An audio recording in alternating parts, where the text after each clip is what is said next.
কখনো কখনো ক্ষমাকে দুর্বলতা হিসেবে বিবেচনা করা হয় না, বরং এটি মানুষের মহত্ব এবং আধ্যাত্মিক শক্তির প্রতীক। তবে আচার্য চাণক্য বলেছেন যে সবাইকে ক্ষমা করা বুদ্ধিমানের কাজ নয়। কারণ কিছু লোক আছে যারা আপনার ক্ষমাকে দুর্বলতা বলে ভুল করে এবং একই ভুল বারবার করে আপনার বিশ্বাস ভেঙে দেয়। কাকে ক্ষমা করা উচিত এবং কাকে করা উচিত নয় তা বোঝা গুরুত্বপূর্ণ। কারণ প্রায়শই ক্ষমা করা অন্যদের শাস্তি দেওয়া নয়, বরং আপনার নিজের আত্মাকে শাস্তি দেওয়া। আচার্য চাণক্য স্পষ্টভাবে বলেছিলেন, কেবলমাত্র তাদের ক্ষমা করুন যারা তাদের ভুল স্বীকার করে, কিন্তু যারা তাদের অধিকার বলে মনে করে তাদের নয়। অতএব যদি আপনি বারবার অন্যের আচরণে ভেঙে পড়েন, আহত হন, তাহলে পরিস্থিতি যতই কঠিন হোক না কেন, কাকে কখনো ক্ষমা করা উচিত নয় তা বোঝার সময় এসেছে। ক্ষমার অপব্যবহার একজন ব্যক্তির সবচেয়ে বড় বোকামির দিকে নিয়ে যেতে পারে। বন্ধুরা, ভিডিওটি শুরু করার আগে আমার আপনার কাছে একটি প্রশ্ন আছে। আপনি কি কখনো কোনো বন্ধু, প্রতিবেশী বা আত্মীয়কে ভুলের জন্য ক্ষমা করেছেন এবং পরে অনুতপ্ত হয়েছেন? দয়া করে মন্তব্যে আমাদের জানান। ভিডিওটি লাইক করুন।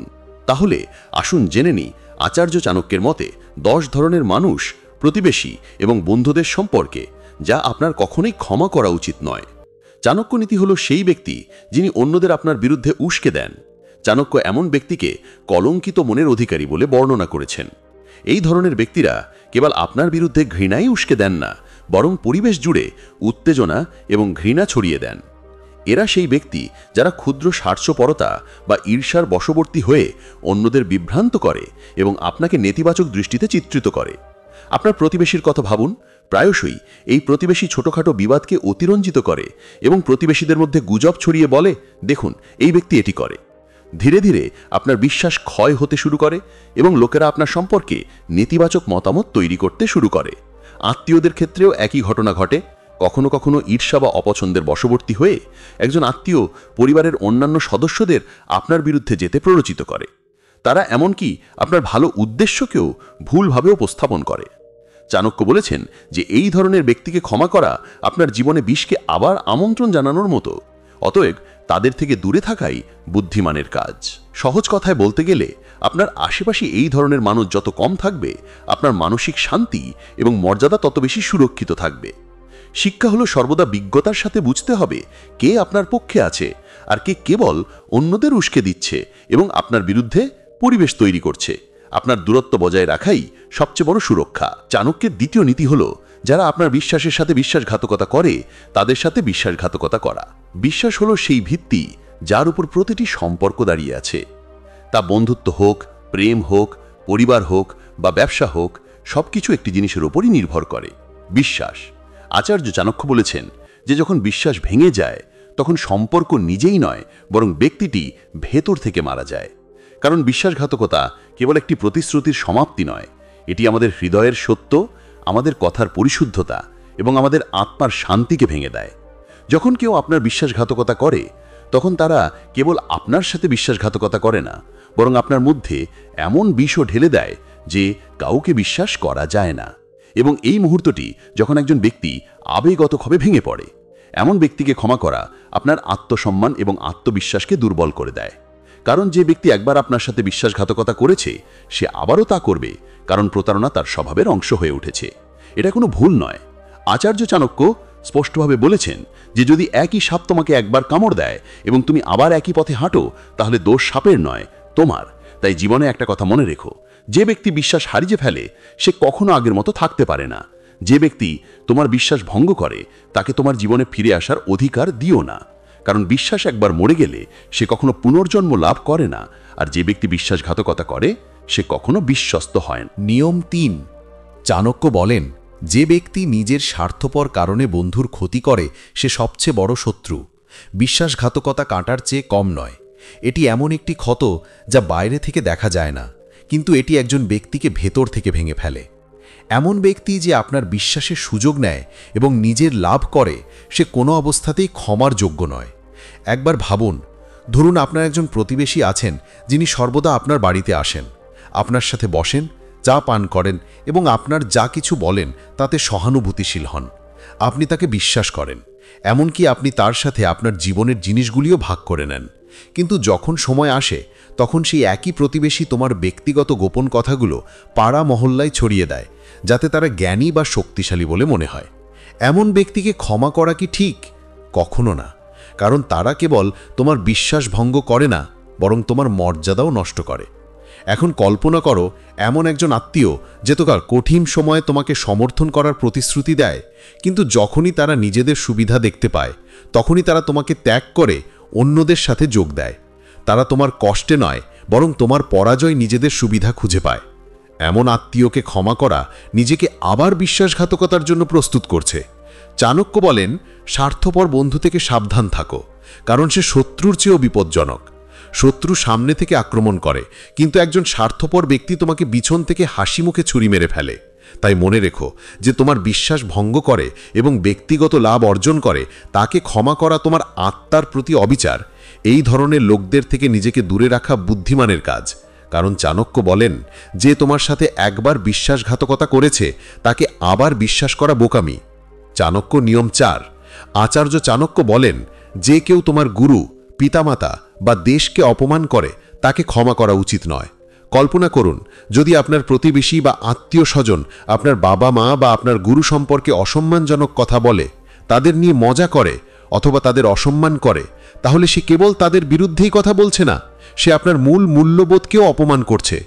কেউ তোমার শিকড় এবং মূল্যবোধের বিরুদ্ধে কথা বলছে। উদাহরণস্বরূপ, তোমার প্রতিবেশী প্রায়ই তোমার বাবার চরিত্র বা তোমার মায়ের শিক্ষা সম্পর্কে নেতিবাচক কথা বলে, অথবা কোনো আত্মীয় তোমার গুরুর নীতি বা নির্দেশনাকে অবজ্ঞা করে।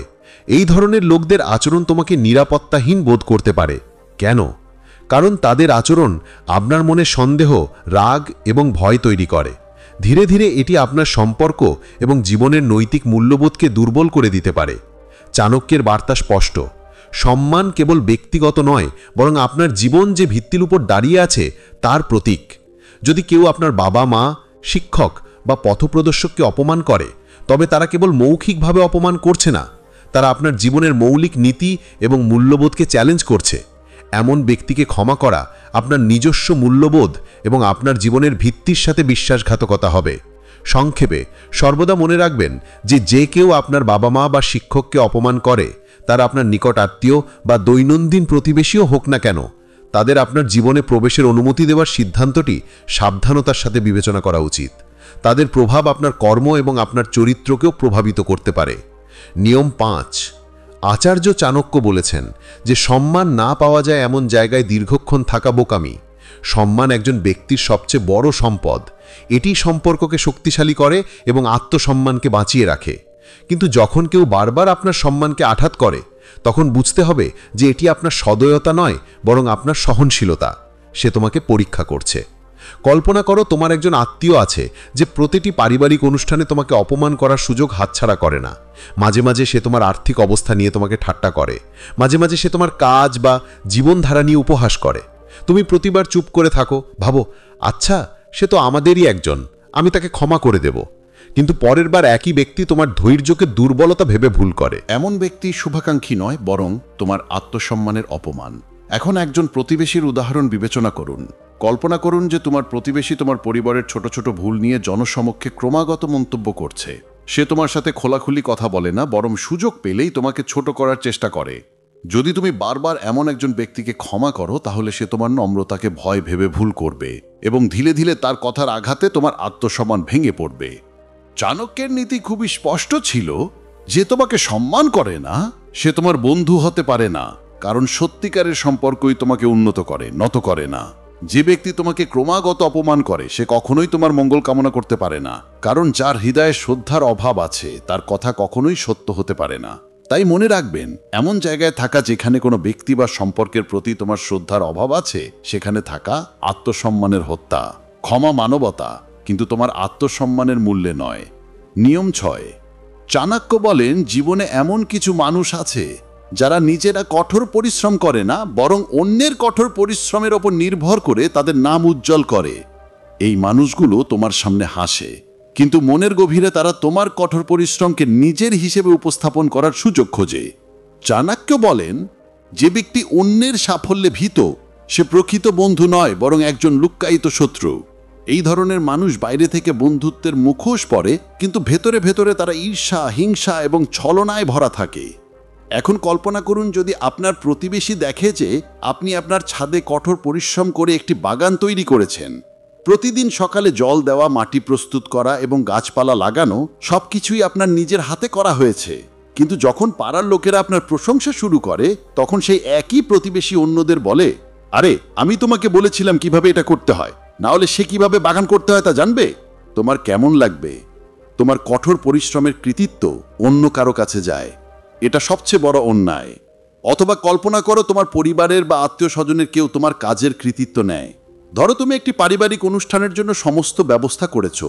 যখন সাজসজ্জা থেকে শুরু করে অতিথিদের জন্য ব্যবস্থা পর্যন্ত সকলের প্রশংসা পেতে শুরু করে, তখন একজন আত্মীয় বলেন, হ্যাঁ আমি সবকিছু যত্ন নিয়েছি, না হলে সবকিছু ভুল হয়ে যেত। এই মুহূর্তে আপনি রাগান্বিত এবং হৃদয় ভেঙে পড়েন।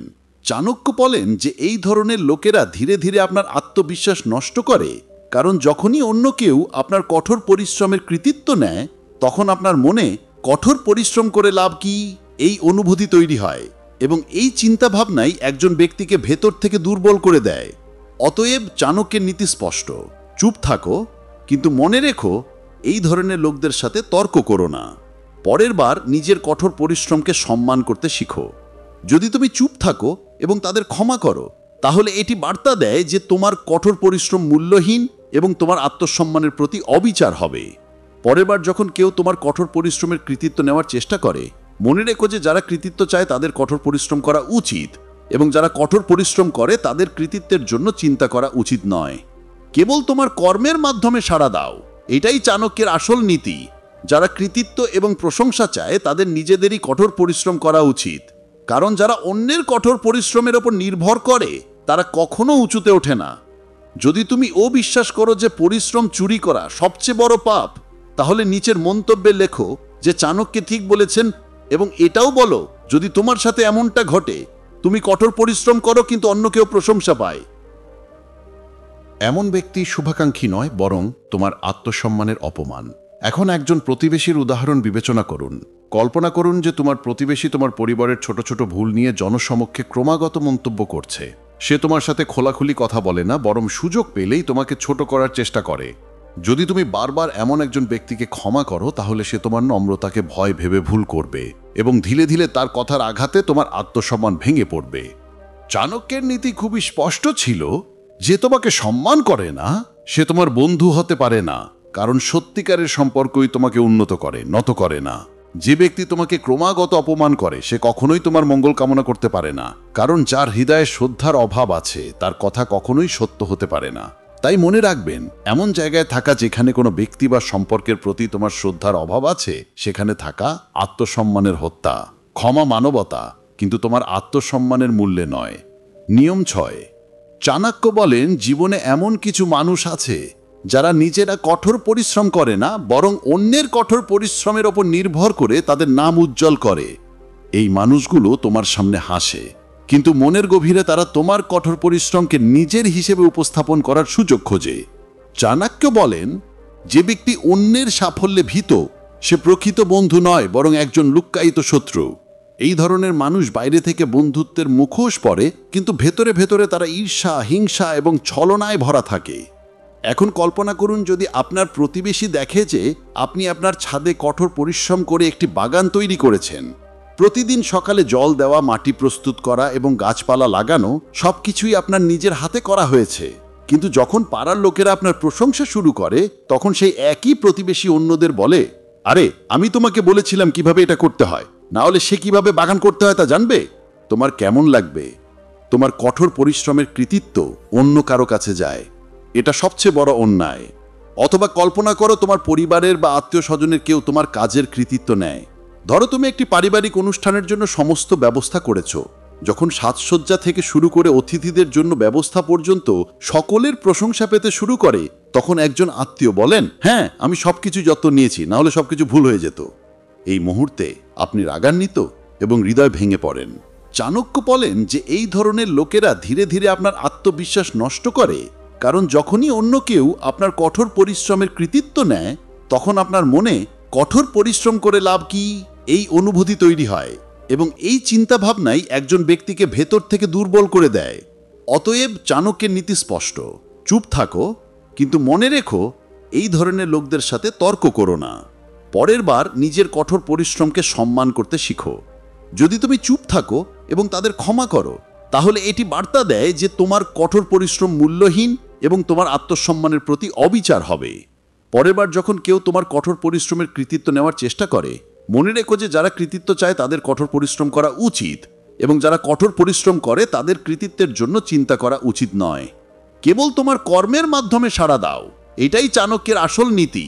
যারা কৃতিত্ব এবং প্রশংসা চায় তাদের নিজেদেরই কঠোর পরিশ্রম করা উচিত, কারণ যারা অন্যের কঠোর পরিশ্রমের ওপর নির্ভর করে তারা কখনো উঁচুতে ওঠে না। যদি তুমি বিশ্বাস করো যে পরিশ্রম চুরি করা সবচেয়ে বড় পাপ, তাহলে নিচের মন্তব্যে লেখো যে চাণক্য ঠিক বলেছেন, এবং এটাও বলো যদি তোমার সাথে এমনটা ঘটে, তুমি কঠোর পরিশ্রম করো কিন্তু অন্য কেউ প্রশংসা পায়। অন্যের দুঃখে আনন্দিত হওয়া কেবল তাদের চরিত্রে অধর্মকে ধারণ করে না, বরং সমাজ এবং সম্পর্কের ক্ষেত্রে নেতিবাচক শক্তিও ছড়িয়ে দেয়। আচার্য চাণক্য বলেছেন যে ব্যক্তি অন্যের দুঃখে আনন্দিত হয় সেই নিজেই দুঃখের শিকার হয়। কল্পনা করুন আপনার প্রতিবেশী বা আত্মীয় স্বজন সর্বদা কারো কষ্টে হাসছে, অন্যের ব্যর্থতা নিয়ে মজা করছে অথবা অন্যের কষ্ট দেখে সন্তুষ্ট হচ্ছে। প্রাথমিকভাবে এটি হালকা মনে হতে পারে, এটা হয়তো মজার মনে হতে পারে, কিন্তু ধীরে ধীরে এই আচরণ আপনার পরিবার, বন্ধুবান্ধব এবং সমাজকে নেতিবাচকভাবে প্রভাবিত করে। এই ধরনের লোকেরা আপনার চারপাশে ভয়, অবিশ্বাস এবং উত্তেজনা তৈরি করতে পারে। যারা অন্যদের কষ্টকে কেবল তামাশা মনে করে তারা মানবতার ভিত্তি বোঝে না। তাদের ক্ষমা করা আপনার নিজস্ব মানবিক মূল্যবোধ এবং আত্মসম্মানের বিরুদ্ধে হবে, কারণ ক্ষমা করার অর্থ তাদের অন্যায় আচরণের শিকার হওয়া। সংক্ষেপে, যারা অন্যদের কষ্টে আনন্দ খুঁজে পায়, তারা প্রতিবেশী হোক বা আত্মীয়, তাদের সাথে সম্পর্ক বজায় রাখা আপনার জীবন এবং মানসিক শান্তির জন্য ক্ষতিকর। এই ধরনের ব্যক্তিদের থেকে দূরত্ব বজায় রাখা সবচেয়ে নিরাপদ এবং বুদ্ধিমানের কাজ। বন্ধুরা, চাণক্য নীতি বলে যে সবাইকে ক্ষমা করা সবসময় ভালো কাজ নয়, কখনো কখনো এটি বোকামি হয়ে যায়, বিশেষ করে যখন অন্য ব্যক্তি পরিবর্তন করার চেষ্টাও করে না। জীবনে প্রকৃত শান্তি তখনই পাওয়া যায় যখন আমরা বুঝতে পারি কখন ক্ষমা করতে হবে এবং কখন সীমারেখা টানতে হবে। কারণ মনে রাখবেন, যেদিন আপনি সঠিক মানুষকে ক্ষমা করবেন আপনি আপনার মনে শান্তি পাবেন, এবং যেদিন আপনি ভুল মানুষকে ক্ষমা করবেন সেই দিনটি আপনার কষ্টের দিন হবে। তো বন্ধুরা, এখন তোমার জীবনে সঠিক মানুষকে আসতে দাও এবং ভুলদের থেকে দূরে থাকো। যদি তুমি এই ভিডিওটি উপভোগ করে থাকো তাহলে দয়া করে লাইক এবং শেয়ার করো, এবং আমাদের চ্যানেল সাবস্ক্রাইব করতে ভুলো না, যাতে তুমি জীবনের গুরুত্বপূর্ণ শিক্ষা অব্যাহত রাখতে পারো। মনে রেখো, একজন জ্ঞানী ব্যক্তি হলেন তিনি যিনি ক্ষমা করতে জানেন, কিন্তু আরও জ্ঞানী হলেন তিনি যিনি জানেন কখন ক্ষমা করতে হবে এবং কখন না বলতে হবে এবং নিজেকে রক্ষা করতে হবে। জয় চাণক্য। পরবর্তী চাণক্য নীতি নিয়ে আবার দেখা হবে। ধন্যবাদ।